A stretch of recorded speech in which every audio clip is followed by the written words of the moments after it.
Hi guys, happy Monday. Yeah, maybe. Alright, so the statue's still crying, and I am like losing my mind trying to figure out why. Why is the statue crying? So, doing even more research, I found some crazy, really crazy, it's called bustle.com.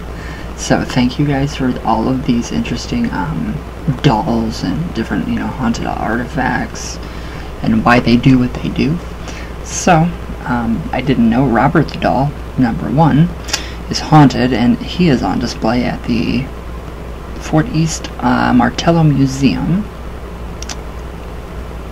Really weird. So there's just so much information about these, so maybe that can give me or us some insight into why he is still crying, or it, because obviously Baphomet is not he or a she. It is the all-encompassing everything. So we have Robert the doll. So it says here, when Key West artist Robert Eugene Otto, or just Gene, as he was more commonly known to his family, was 4 years old, he was given a doll as a gift. So, as the story goes, the doll looked kind of human, but kind of not. He wore a sailor suit and carried a toy of his own, a miniature stuffed lion. So Gene named him Robert, and from that moment he first appeared, weird events plagued the family's home. Now I'm wondering what's going to happen. Yeah, it's strange. So, Gene's parents would periodically hear Gene giggling with someone, an unknown person with a deep-sounding voice. So, as they walked by his closet bedroom door, furniture overturned in rooms in which Robert sat. Really? Alright. Yeah, so Gene began having horrible nightmares, toys would disappear and reappear, mutilated, and whenever something went wrong, Gene would utter the phrase, Robert did it. So even after Robert was banished to the attic, passerby claimed to see a small figure moving from window to window. So many believed the doll to be cursed. Alright, very different. Very different. I know we have Robert the Doll, the movie. I don't think it has anything to do with, I don't know.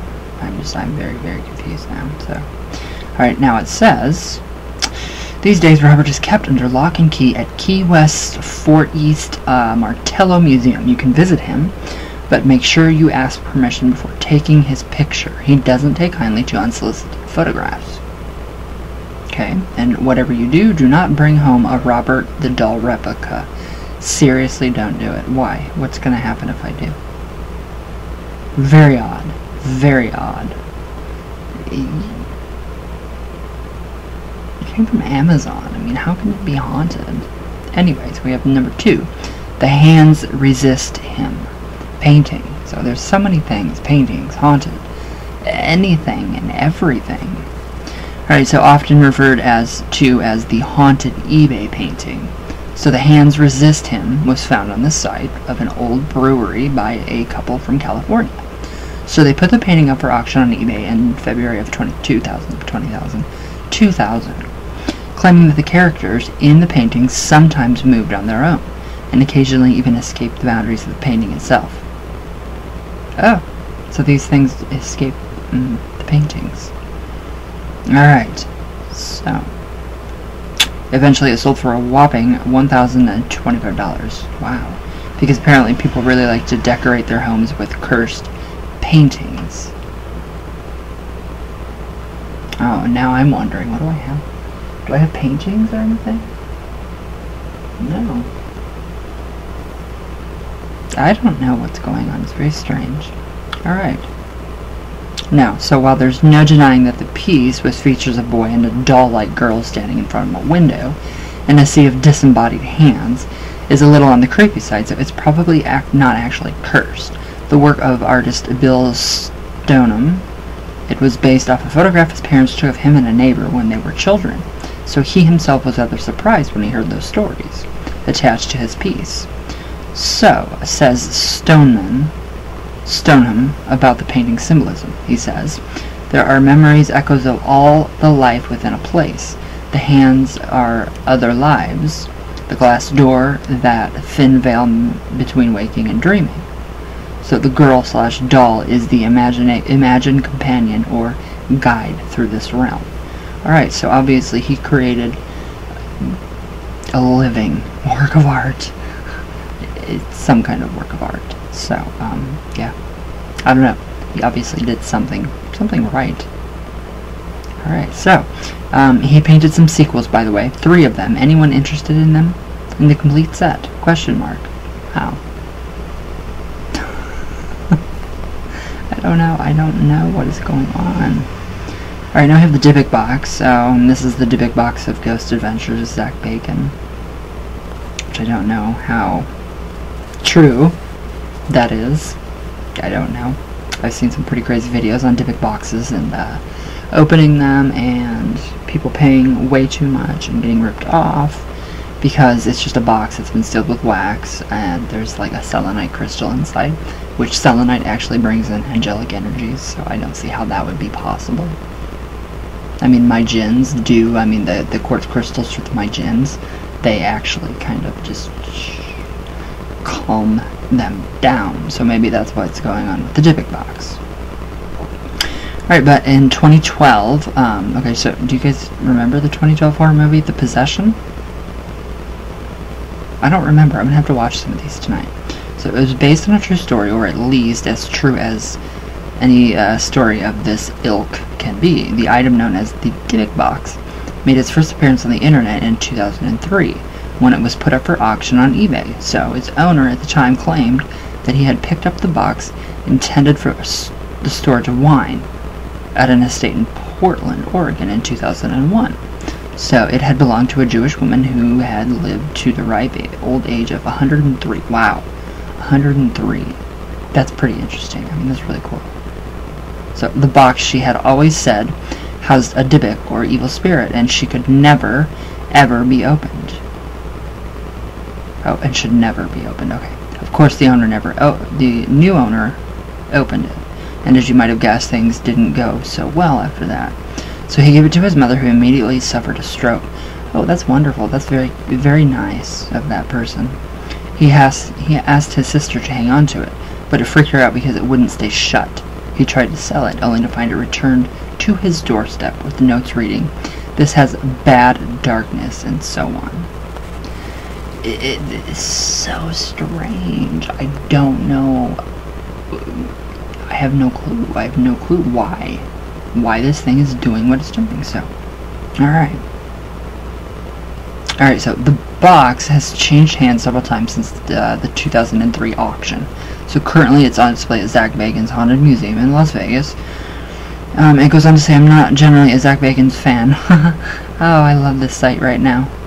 And I haven't been to his allegedly haunted museum, so I can't really recommend that you make the trip yourself.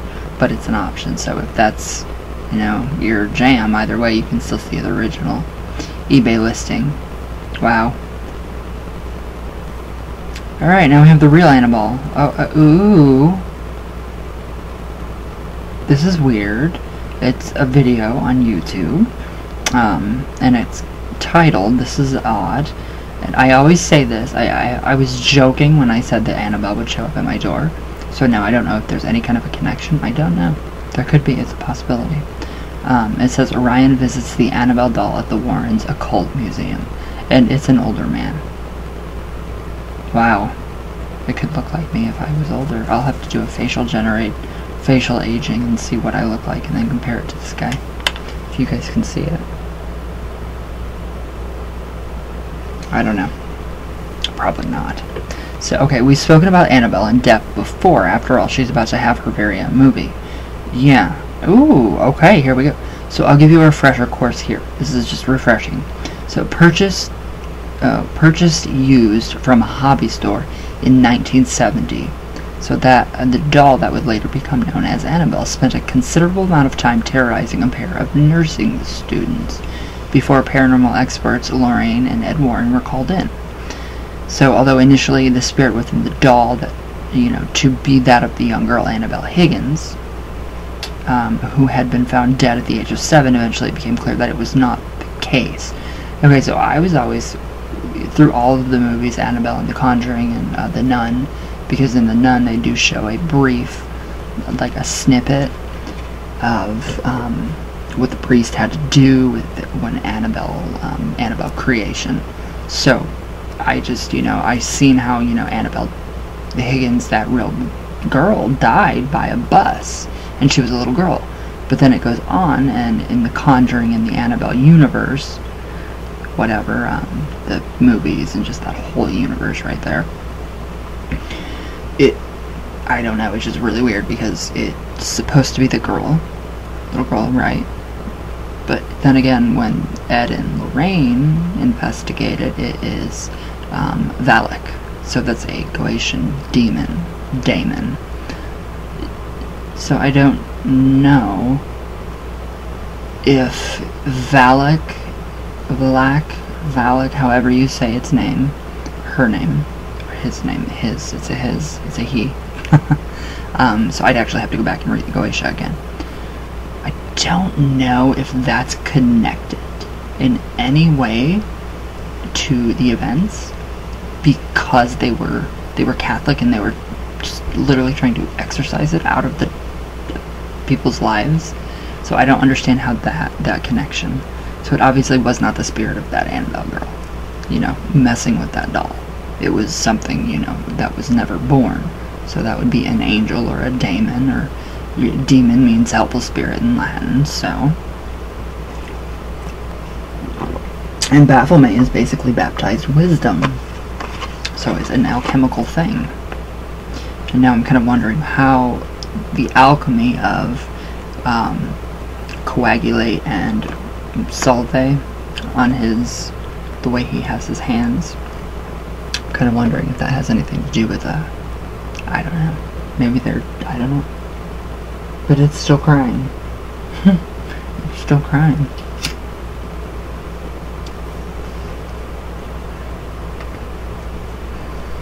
I don't know, maybe I'm just making a big deal about nothing. Alright, so, okay.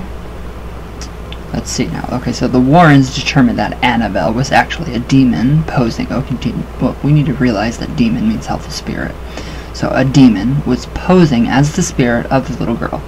And even worse, that she was intent on stealing one of the nursing students' souls. Alright, so I don't think that's common for Goetian demons at all. So, and exorcisms seem to have solved the problem. Alright, so I don't know if there would be a conflict with the Catholicism mixing with the Goetia. I don't know. Alright, so. But the Warrens, who took Annabelle with her at the conclusion of the case, ended up building a locked case for the doll after she started getting up to her old tricks at her new home. So you can visit her if you want. She's on display at the Warrens Occult Museum. So that is just really odd. That's the closest thing that I can... That and the Virgin Mary statues that cry. I don't know, that's just the closest possible thing I can think of. But Baphomet has never been born, so maybe, it's a blessing. I don't know. Alright, so it says here, it's worth noting that Annabelle got one Helluva redesign from her cameo in The Conjuring, yes, which will also carry over to her own film. So she's actually a Raggedy Ann doll, which looks a little less creepy than her Hollywood version. And it says, but I still wouldn't want her sitting anywhere in my house. I wouldn't mind. Yeah, it's just a Raggedy Ann doll, a big one. So I don't know. What do you guys think? It's very odd. So, I don't know if they had anything to do with it. The Warrens, or I don't know. Alright, so, okay, now we have number 5. Thomas Busby's stoop chair.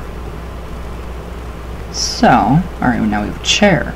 And this takes place in North Yorkshire. So, Thomas Busby of Thirsk, North Yorkshire, that's a tongue twister, was not a nice man. So, In 1702, he came one day to discover his father-in-law, Daniel Audie, sometimes spelled Audie, is an unregulated spelling fun, no, sitting in his favorite chair. So this sparked an argument, resulting in Audie threatening to take back his daughter. Women as property. Oh God. Alright, so this was, the 1700s. So yeah, but before Busby threw him out of the house, that night Busby went up to Audie's home, bludgeoned him to death with a hammer, and hid the body in the woods. The body, of course, was found. Busby was tried and convicted, and he was subsequently hanged, tarred, and left in a gibbet by the side of the road opposite the coaching inn. It said that on the way to the gallows, Busby requested a drink of ale at his favorite pub before his sentence was enacted. So as he finished, he said, "May sudden death come to anyone who dares sit in my chair." I just wonder how true that is. People, like, before they die, like you see in The Conjuring as well, the witch that hung herself, claimed, that, it's going to be cursed, anybody that moves onto that property. So I don't know, there's a lot of weird stuff about this property and in this house, and then when this house was moved here. So, alright. Now the chair currently occupies a spot in the Thirsk Museum. So terrible fates have befallen many who sat in it, from brain tumors to car crashes. Accordingly, the decision was made in 1972 to hang it from the ceiling, preventing anyone from sitting in it ever again. So, okay, now we have another one that ties in with the Warrens' findings, and that is Anna Baker's wedding dress. So there are so many haunted items in The Conjuring. I wonder how many more movies we're going to get. I mean, there has to be more. There has to be more. I feel blurry. Wow, my eyes are really green today. It's weird. They're very green.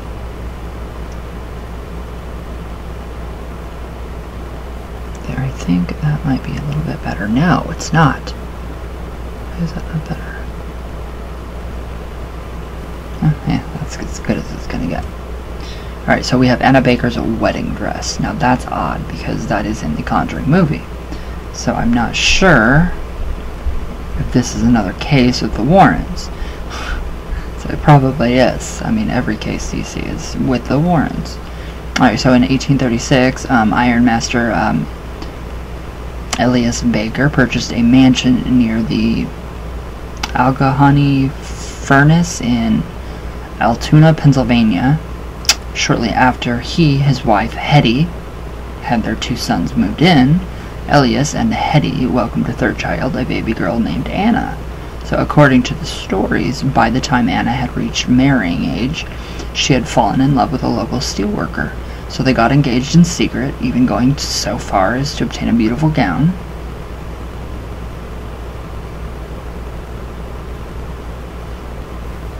Sorry, I just got a YouTube email. Thank you, YouTube, for talking to me this morning. So they got engaged in secret, a beautiful gown to wear at her wedding.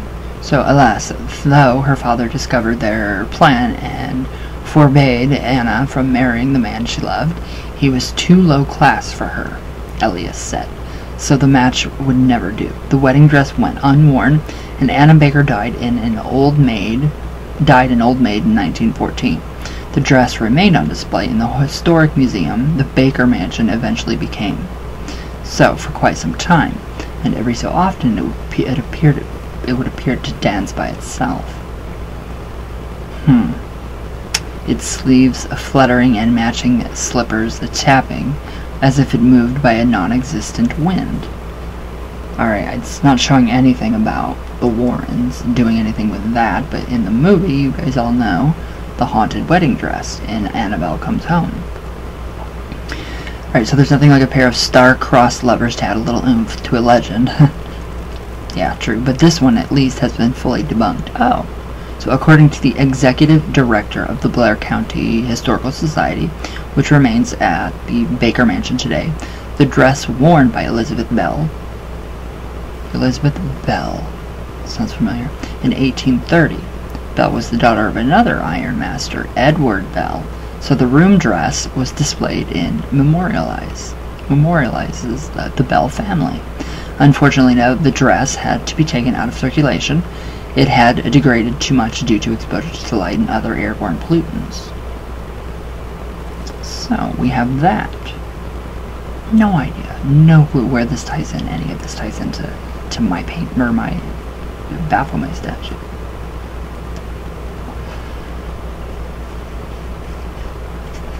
It's very strange. So, alright, now we have 7, the crying boy painting. If any of my stuff starts to cry, just don't, okay? Listen, don't cry. Okay. There we go. Okay, so you've probably seen the crying boy before. No, I never have. So maybe you spotted it hanging in a model home or decorating the walls of a drab and dreary waiting room. So, painted by an Italian artist, Bruno Amadio, known commonly as Bregolin, the Crying Boy, is one of a series of paintings featuring tearful children staring out at the viewer, mass-produced and widely distributed copies of The Crying Boy have entered the world since the 1950s. Maybe I want one now. I kind of do if it's mass-produced. That would be very interesting to have a crying painting and a crying statue as well. So, I don't know though. But in 1985, that's when I was born, something strange happened. Stories began circulating, stories of prints of the crying boy being found in the ruins of burned houses, utterly unscathed. No fireman would allow a copy of the painting into his home. And people began to speak of them as something as unnatural, something evil.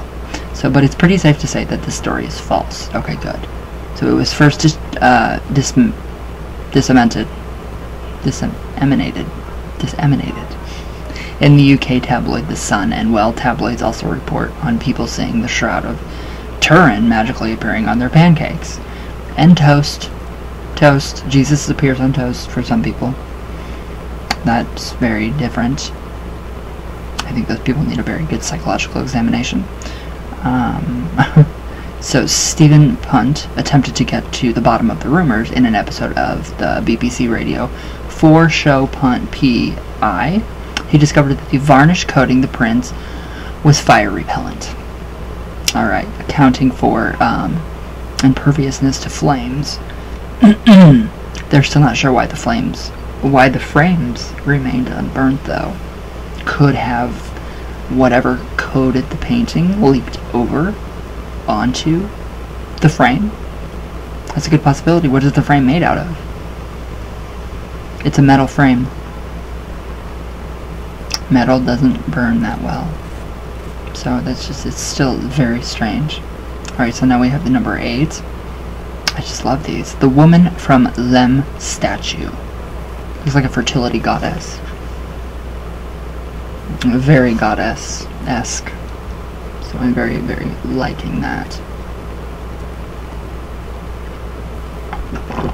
Very much.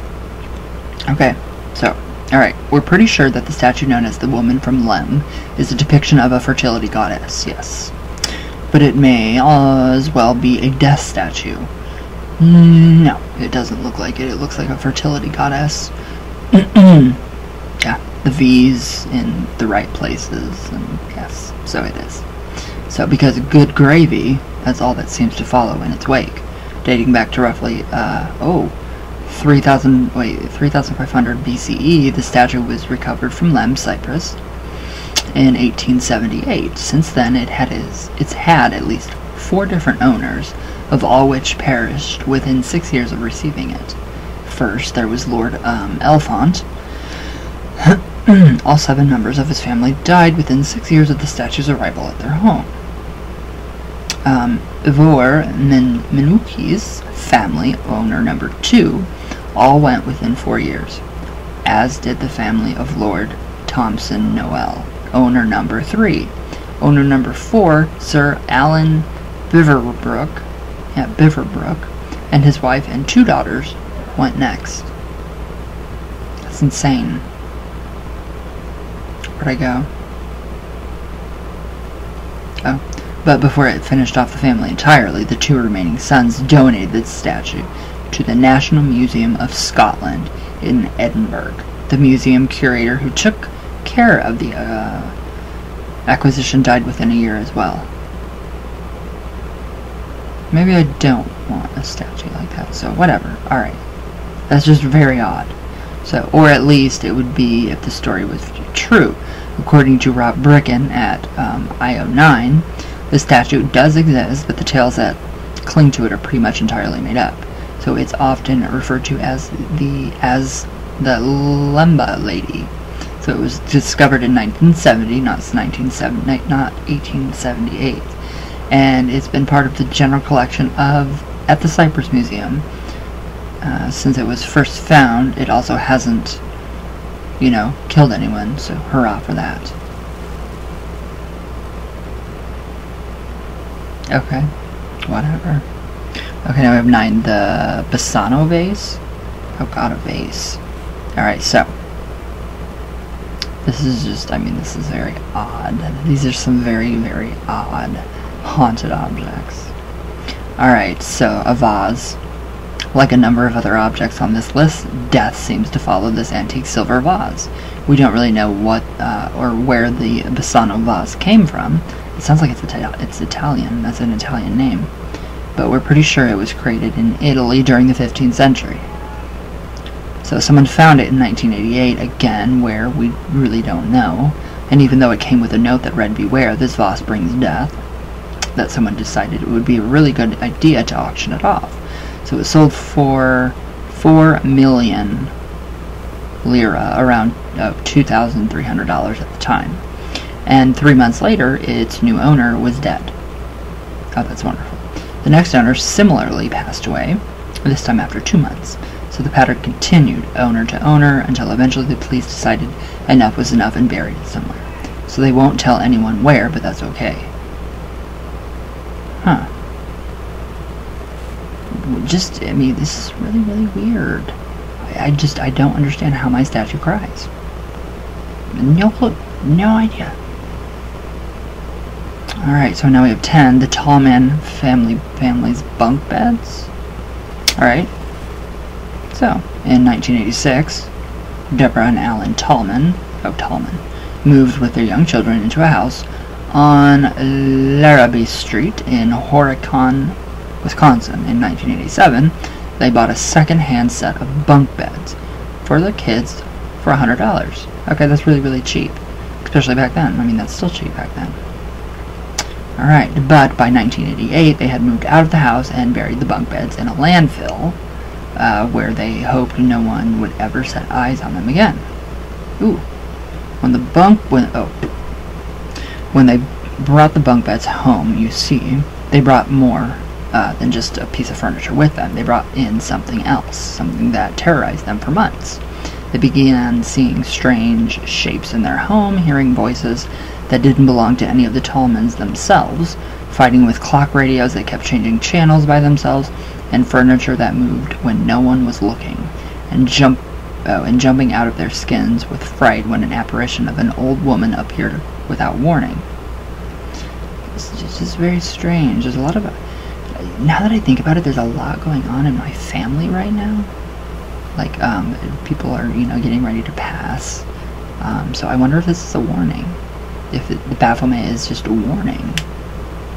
Or maybe they could be healing tears or whatever it is. I still have yet to touch it.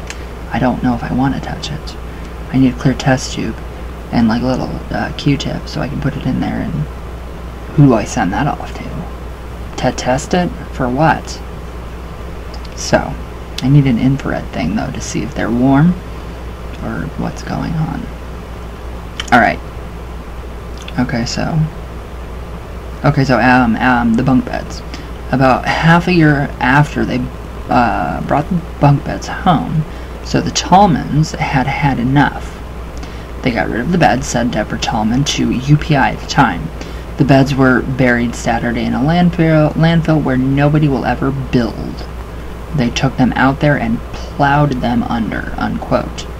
and put the house up for sale. But although no other residents of the house ever reported any supernatural activity, the period in the late 80s during which the Tolmans lived at the address stuck with them, said Deborah Tolman to UPI after they moved out. So she says, I think it's going to be a long time before things get back to normal. I still cannot sit at home at night and not be afraid of the dark. Alright, so. That's very strange.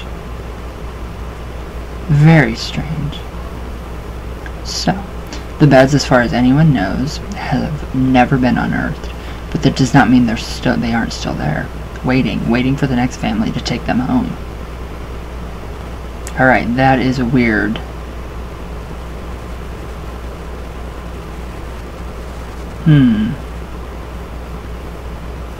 Okay, what, we have more?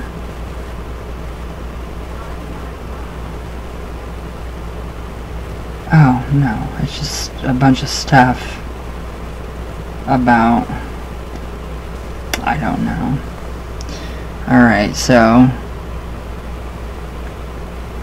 I don't know, we have some of the world's scariest statues, which I think is very interesting, but still it gives me nothing. Ooh, this is cool, alright. Black Aggie. Okay, so this is in Washington, D.C. Alright, so, plenty of folklore swirls around two haunting allegorical statues representing grief. The original piece, sculpted by Augustus St. Gaudens, and shown here, peacefully sits atop the Adams Memorial of a Rock Creek Cemetery of Washington, D.C. But an unauthorized replica, known as the Black Aggie, can be found in D.C.'s Lafayette Park, and is believed to bring misfortune to all those who look in her eye. You guys want to see her? There she is. I wonder if looking at them through these is gonna do something. Was that it? Really? Oh, there's 8. Okay, so let's go to the next one.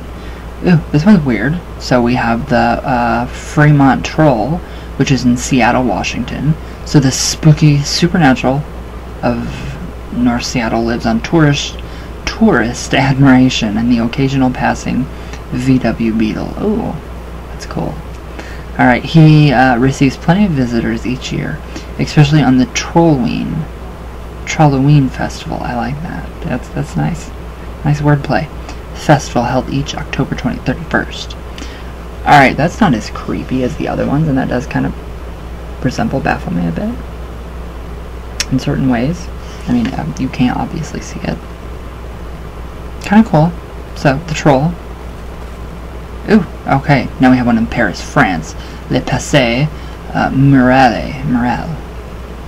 So, in the French short story Le Passé Mural, writer Marcel Aimé tells the story of a man who happily discovers he has the gift of walking through walls, but passerby are split between delighted and disturbed when they discover the statue depicting Aimé's hero on the streets of the Montmartre district.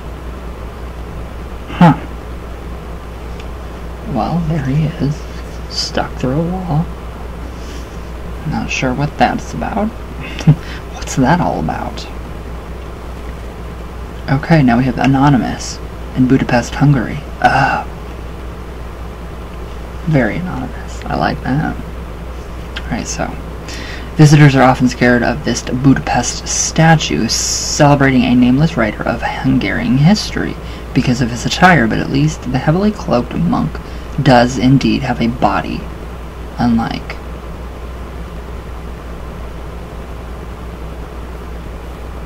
Well, it doesn't tell me anything else. Okay. Okay, now we have the Cloaks of Conscience, which looks like the Ouija board's statue on the box, the blue box. It's very odd. So, this is in Greece, Australia, Greece, Italy, and the Czech Republic. So, the Cloaks of Conscience, the most famous works of the Czech-born sculptor Anna Kromy, is a series of sculptures found throughout the world of slouched, seated capes without bodies beneath. Oh, this picture, one known as Pieta, slumps outside Australia's, whatever, cathedral. Alright, now we have the Virgin Mother, London, England, New York, and New York, USA. Very odd. So this pregnant statue shocked specters for standing without her clothes. In some of her skin, there have been two versions of this 35-foot Damien Hirst piece. Ooh. One in New York City and the other in London, as shown here. So yeah, I don't know. And then we have the David Kearney sculptures of Prague, Czech Republic. So the Czech artist David Kearney's imagination and oftentimes disturbing statues can be found throughout Prague. His most famous pieces are a series of bronze baby sculptures with mashed-in faces. Yeah, that's a little odd. I don't know. I honestly don't know. Now we have the Awakening, National Harbor, Maryland, USA, and Chesterfield, Missouri, USA. Really neat statues looking up, coming out of the ground, the stand. So, try as Washington, D.C. might, the 5 frightening pieces of this struggling giant can't be buried. He was first revealed as a temporary exhibit in the city's East Potomac Park, where he proceeded to scramble to break free for nearly 30 years. In 2007, he was transported 11 miles away to the National Harbor of Oxon Hill, Maryland. That's really weird. So they can't bury that? They can't bury that? They can't do anything with it to keep it from... I don't know. So yeah, that's pretty much it for that, but wow. I don't know. I don't know what to think. It's still crying today. So yes, I don't know, guys. Let me get it and we'll see again here.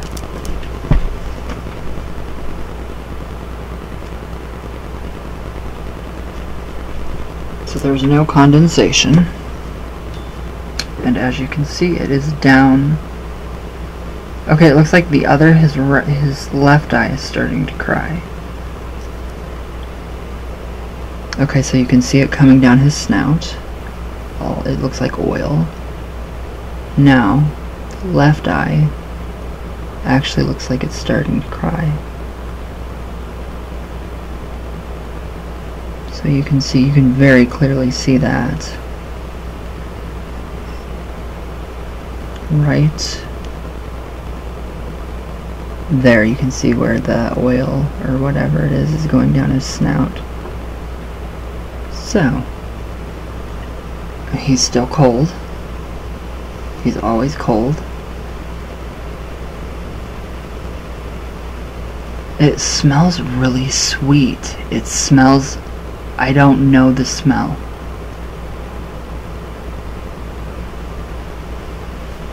It just smells sweet. I mean, very sweet. So, I don't know. The Salve and the Coagula. I don't know. Maybe it's... There's... I mean, it can't... You can't do anything from the bottom. So, I don't know. What do you guys think? It smells really good. But please produce more oil. It smells really good. So, yeah, I don't know. But yeah, it's dripping down his snout. And if that one eye starts to cry, it looks like it's already crying. That's kind of creepy. My eyes are turning brown. They were green earlier.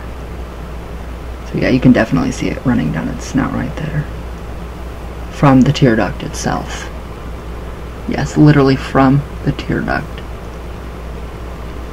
So I don't know. I have no clue, guys.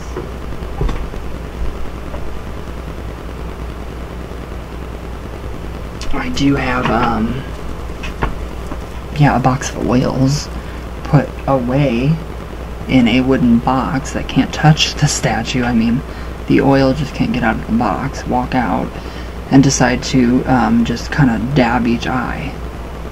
So I don't know. But I don't know. I thought I would share that with you guys. All those stories, I thought those were pretty cool. So, I don't know. I just don't know. So, maybe it's a blessing. I don't know. If it produces more oil from it, maybe it's a good thing. I'm not 100% sure, but it's sweet. It's a very sweet, distinct smell. And I don't know, it's flowery. It almost has a sweet cannabis smell, which is Baphomet's plant. So, no idea. No idea. But, alright guys, I'm done. So, I'm trying to figure this out. It's driving me insane. I gotta bless my basement now. So yes, we will see what happens, but nothing majorly weird is going on. Everything's peaceful. Everything's been really peaceful, so I don't know. I will keep you guys updated though. So, alright guys, I love you all very much. Feed those ancestors today, and I will see you guys tomorrow. So, all my love, all the way from Venus, all the way back down. And I love you all. So, yeah, I'm still, wow, just shocked. But anyways, alright guys, I love you all, and thank you guys for watching, and I'll see you all tomorrow. So, everybody have a good day.